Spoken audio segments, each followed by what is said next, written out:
on parle beaucoup des expériences de mort imminente et de ces cas de mort clinique où des personnes déclarées mortes reviennent à la vie.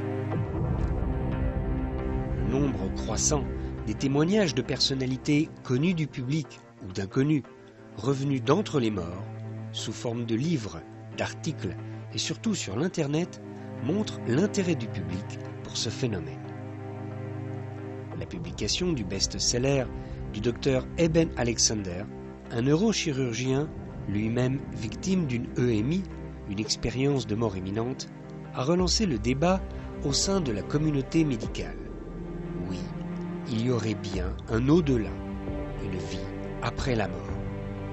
Certains soutiennent, d'autres contestent. En Israël aussi, le sujet fait parler.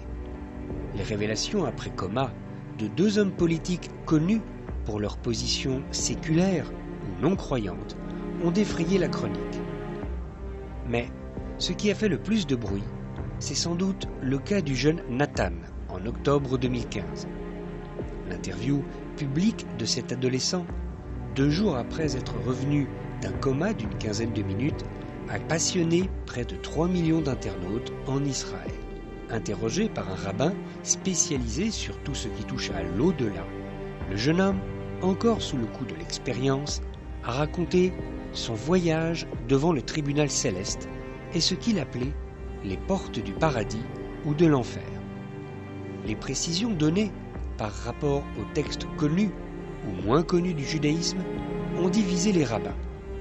Fallait-il prendre au sérieux ou pas ce jeune homme?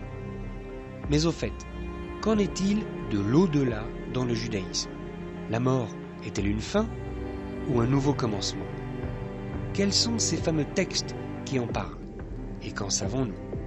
Pour traiter le sujet, nous avons rencontré des rabbins et des kabbalistes, de France, d'Israël et d'Amérique, mais aussi un médecin, un philosophe et des personnes revenues d'entre les morts. Nous leur avons demandé s'il y a une vie après la mort.